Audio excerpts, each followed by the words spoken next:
kondisi Sony itu kan kemarin memang Sony itu kemarin sempat sakitnya pencernaan. Nah terus karena ada kepalanya pusing-pusing terus kan, sakitnya lumayan, jadinya dokter menyarankan untuk MRI gitu. Jadi setelah di MRI sama ada beberapa kali apa tuh namanya pemeriksaan melalui mesin gitu. Terus akhirnya ternyata ada di kepalanya itu kayak ada penyempitan gitu. Jadi memang harus kayak ada tindakan lah gitu. Ya yang tadinya harus pulangnya tadinya cepet kan, terus jadinya jadi lebih lama di sini karena memang masih tahap observasi, terus juga mengenai tindakannya juga kan butuh proses tuh pembentukan tim dokternya kayak gitu. Jadi aku di sini masih nunggu sih kayak gitu sih, didoain aja yang terbaik, mudah-mudahan semua hasilnya baik. Tapi yang jelas kedatangannya Sony dan pemeriksaannya itu awal lebih dini, jadi nggak hampir sampai nunggu terjadinya hal-hal fatal gitu. Jadi alhamdulillah ketahuannya lebih awal gitu. Sering sakit kepala sih. Jadi kepalanya tuh sering sakit. Jadi memang sebenarnya dia tuh udah sakit tuh kalau bisa dibilang kurang lebih tuh setahunan. Tapi pusing kayak biasa gitu loh, pusing kalau minum obat hilang. Awalnya cuma gitu-gitu doang, makin kesini makin sakit gitu. Kepalanya makin nggak enak. Nah, waktu kemarin pas dia sakit pencernaan itu mungkin kayak makin berasa kali, terus sakit kepalanya kan memang kerasa juga kan, terus aku bilang ya udah coba ditanyain aja sama dokternya kepalanya apa namanya kepala kamu sakit tuh selama ini kenapa gitu kan. Ternyata pas ditanya sama dokternya menyarankan untuk MRI itu sama MRA, jadi ada yang leher sama kepala gitu kan untuk pemeriksaannya. Dan ternyata keluar hasil itu. Jadi memang uh, ibaratnya tuh kayak lebih awal lah taunya. Jadi kalau seandainya dokter bilang kalau seandainya ada orang yang datang tuh nggak menyadari sakitnya, dibiarin, tiba-tiba bisa jadi pingsan, terus tiba-tiba jadi kemana-mana sakitnya ke arah kepala gitu kan, penyempitan pembuluh darah kan nggak boleh di-spellin gitu.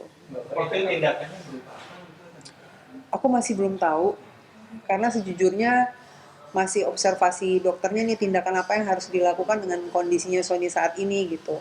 Karena kan memang dia sekarang pencernaannya alhamdulillah udah sembuh, malah bahkan sudah boleh pulang gitu, udah masalah pencernaan ya. Tapi tinggal ternyata memang kadarullah, Allah kayak nyuruh tiba-tiba ada kayak kejadian gini pun itu aku juga sempat kaget sih pas ngeliat hasilnya, kayak aku pikir sakit kepala biasa, ternyata memang sakit kepala nggak boleh dianggap enteng sih gitu. Jadi memang bisa ada apa-apa juga. Jadi lebih baik kalau sakit kepala diperiksain dan terbukti sakit kepala yang dialamin sama Sony itu ternyata ada sesuatu gitu kan. Jadinya alhamdulillahnya disadari sejak dini gitu. Jadinya masih aman lah, nggak sampai, kan kemarin dokternya sempat cerita ada yang sampai harus nunggu tiba-tiba pingsan lah, jatuh yang nggak tahu tiba-tiba kenapa nih gitu. Terus ada yang tiba-tiba udah jadi kenapa gitu-gitu, karena kan bisa jadi aneh-aneh ya, bisa kalau dibiarin bisa jadi stroke juga gitu. Tapi dari kapan sih Kak ngerasain pusing-pusing itu tuh? Kalau Tahun yang berapa? bener-bener, kalau pusing-pusing yang nggak disadarin itu udah kurang dari setahun. Ini kayak pusing, ah udahlah minum, ya kayak orang sakit pusing kita nganggep pusing, masih hilang timbul gitu. Tapi yang udah intensnya itu udah mungkin sekitar beberapa bulan ini, yang emang bener-bener aku ngeliat dia sakit banget gitu. Aduh sakit banget ya. Kenapa kepala aku sakit gitu. Terus kayak minum obatnya tuh, obat nyerinya tuh kok bisa terus-terusan gitu kan. Ah sayang kok kamu terus-terusan banget sih gitu. Nah jadi aku keinget kan sakit kepalanya dia. Nah, terus waktu pas dia sakit di sini, dia kan masih sakit kepala terus tuh. Aku bilang, coba dong ditanyain sama dok. Dia tuh orangnya memang nggak suka ngerasain gitu loh. Jadi udahlah, paling cuma pusing biasa gitu. Terus aku bilang, coba ditanyain. Kan jadi biar tahu kenapa sakitnya tuh kayak gimana, dari mana ke mana, biar dokter tuh tahu. Nah, terus begitu diceritain, dokternya langsung menyarankan untuk tadi yang aku bilang MRI dan MRA gitu. Biasa itu rasa sakitnya yang dirasain sama Dia tuh katanya bagian dari mana? leher belakang sampai ke kepala belakang itu yang dirasain, dan itu sakitnya lumayan, katanya sakit banget gitu, kayak ketawa sakit gitu, pokoknya sakit kepala lah, kayak seorang sakit kepala, tapi intensitasnya itu semakin kesini itu semakin lebih berat gitu, sakit kepalanya lebih, nyerinya lebih lebih berat lagi gitu. Sampai Kayak muntah, hmm? sampai muntah. Enggak, jadi ini beda beda permasalahan sih. Jadi waktu kemarin itu kan keracunan makanan, pencernaan. Nah, kadarullah yang tadi aku bilang Allah punya mau, tiba-tiba kan kita nanya ini sakit kepalanya dia yang udah lama nih kenapa? Karena kan sakit banget tuh. Nah, pas di sini pun emang lagi sakit banget. Jadi emang sakitnya itu tuh nggak hilang. Jadi tiap hari tuh sakit. Jadi kayak diminumin obat Panadol itu tuh, obat apa namanya, paracetamol ya. Diminumin paracetamol tuh ya hilang gitu lagi. Nah, jadi karena ngelihat dia kayak gitu, aku suruh dia tanya ke dokter dong, kenapa? Coba tanyain aja, kan maksudnya kayak nggak boleh dibiarin, karena dia bilang udahlah nggak usah, ngapain nih, paling cuma pusing biasa, dia bilang gitu. Ya jangan gitulah, tanyain, aku bilang gitu kan, di apa yang dirasain diceritain ke dokternya. Bener, pas diceritain sama ke dokter pencernaannya, itu di akhirnya dilempar ke dokter syaraf gitu dengan gejala yang diceritakan. Nah, dari dokter syaraf suruh untuk pemeriksaan MRI itu gitu. Dan katanya ada penyumbatan Ya penyempitan penyempitan bulu darah. penyempitan pembuluh darah. Setelah observasi dokter, Kak, kira-kira berapa Penyebab. lama tuh untuk dirawat, maksudnya secara intensif gimana? Aku nggak tahu. Ini kan semua lagi ditanyain karena ini bener-bener aku baru dapet kabarnya nih hari apa ya berarti ini? Ini Kamis. 2 hari lalu. Nggak nyampe 2 hari lalu, berarti baru pas malam banget itu aku baru dapat hasilnya. Terus dikasih tahu gitu kan. Karena kan kita masih kaget juga sebenarnya gitu kan. Maksudnya kok bisa gitu kan gitu. Jadi faktornya juga banyak karena Sony dari segi pemeriksaan darah dia kan kehidupannya sehat banget ya, di olahraga, kolesterolnya dia bagus juga gitu. Jadi memang lagi diobservasi sih gitu. Berarti belum tahu ketahuan Belum tahu. penyebabnya itu dari mana? Mungkin konsumsi obat yang berlebih. Iya. Jadi Kayaknya sih kayak kalau dari obat enggak, kalau dari obat enggak ya. Tapi nggak tahu juga nih gitu. Jadi masih lagi diobservasi sama dokter. Nggak tahu gimana ya. Kadang tuh katanya nggak bisa diprediksi sih gitu kan intensitasnya kan. Jadi dia dulu juga pernah syuting yang apa gitu kan, kita nggak pernah. Atau misalkan karena tidur yang terlalu larut dulu dengan pola hidup yang kita tahu kan ya gitu, karena kan public figure yang dulu kan tidur terlalu larut yang jamnya nggak jelas juga bisa jadi salah satu penyebabnya, makan kayak gitu-gitu. Jadi masih dalam tahap diobservasi karena itu bisa terjadi sama siapa aja. Kemarin aku dikasih tahu juga sih sama dokternya, ini bisa terjadi sama siapa aja. Pola, jadi kalau pola makan kita udah kita jaga, tapi kalau pola hidup kita misalkan jam tidurnya kurang baik, kan zaman-zaman dulu tuh masih kita tuh yang syuting bisa sampai pagi kan, dari pagi besok paginya udah syuting lagi, kayak tidur tuh cuma sejam 2 jam, malah kadang tidur bisa di mobil terus mulai syuting lagi. Itu bisa dari faktor pencetusnya adalah yang dulu-dulu gitu. Makanya kan karena sakitnya lumayan lama ya, jadi dia tuh nggak memperlihatkan gejala kalau awal-awal kayak gitu. Kalau udah ngeliatin gejala itu berarti udah lumayan mulai terlihat itulah gitu si penyempitannya itu gitu. Oke, sampai sejauh ini kira-kira tindakan apa, Kak? Nanti ke depannya bakal ada operasi atau apa gitu kira-kira? Masih belum tahu. Aku sekarang ikutin aja dari tim dokternya Abdi Waluyo gimana, karena kan aku udah serahin sama dokternya. Alhamdulillahnya juga kan dapet dokter yang memang senior gitu, yang memang sudah biasa mengatasi permasalahan-permasalahan seperti ini gitu. Jadi aku eh, cuma bisa sebagai istrinya ngasih support dia, ngasih semangat bahwa ini hal yang kecil gitu, masih banyak ujian-ujian besar lainnya yang orang-orang lain dapetin, ini kita masih belum apa-apa. Aku ngasih semangat itu sih gitu, dan sama-sama berdoa semoga ini semua bisa cepat sembuh, selesai gitu. Dan ya itulah ya, kita nggak pernah tahu sih gitu apa yang terjadi di kehidupan kita. Maksudnya dengan kehidupannya Sony yang begitu sehat aja masih bisa kena yang kayak gini gitu kan. Nah, jadinya memang faktor-faktor pencetus kehidupan di pola hidup kita sebelumnya itu bisa mempengaruhi kan gitu. Kayak dulu aku sakit pencernaan, aku tuh hidup sehat akhirnya kan setelah itu. Tapi kan faktor yang dulu-dulu yang pernah kita makan itu bisa menjadi ibaratnya Komisi pemicunya gitu, bahwa apa yang kita makan, apa pola hidup seperti apa yang dulu kita pernah lalui, ya itu bisa menjadi penyebab gitu.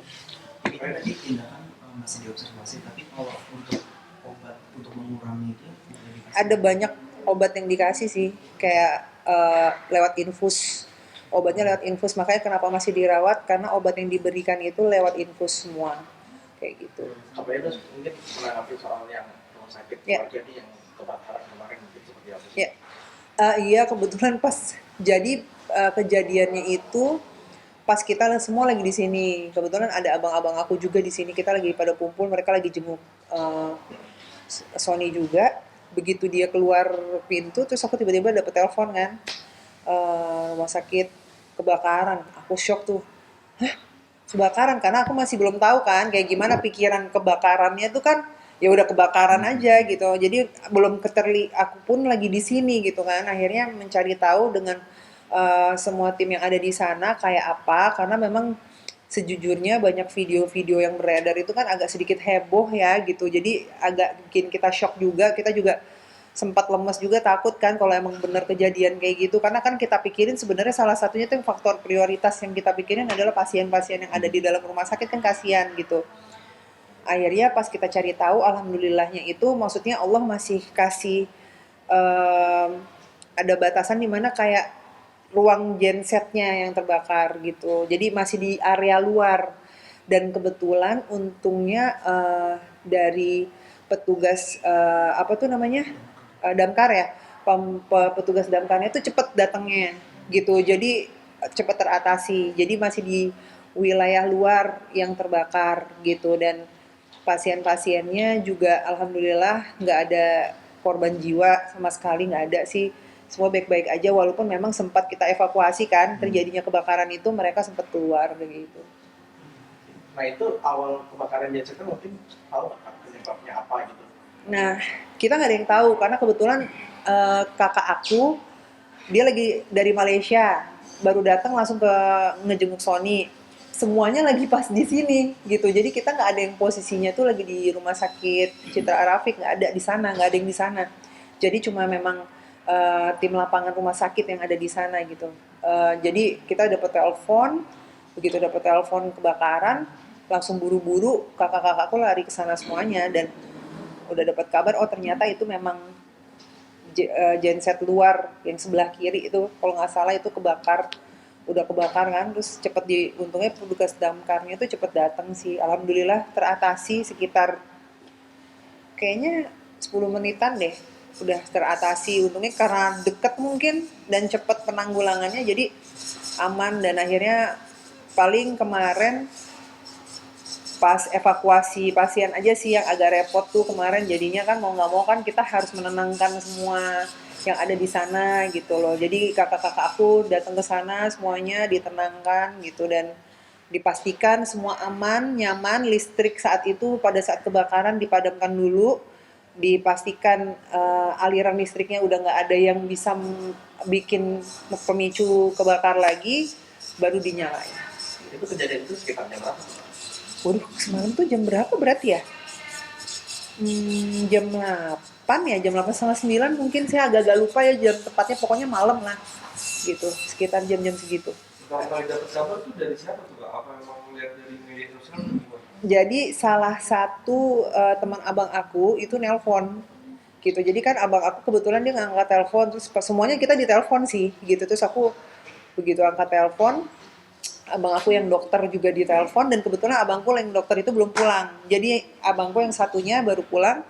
Terus akhirnya kita panik, jadi udah saling kabar-kabaran aja siapa yang paling terdekat situ datang gitu. Dan ternyata dari tim lapangan juga udah cepet-cepet ngambil keputusan untuk manggil tim damkar juga kan gitu. Jadi cepet-cepet diselesaikan. Memang kemarin cuma beritanya agak heboh aja gitu, dan video-video yang beredar juga lumayan agak heboh, jadinya ada yang ngasih beritanya juga ya kadang tuh levelnya seharusnya berapa dikabarinnya jadi level 10 gitu, kita jadi kayak kebakaran apinya besar nggak kan gitu kan, waktu pas lagi nanya kan besar banget, kita jadi kayak langsung makin lemes, hah besar banget gitu kan, kita langsung kayak panik.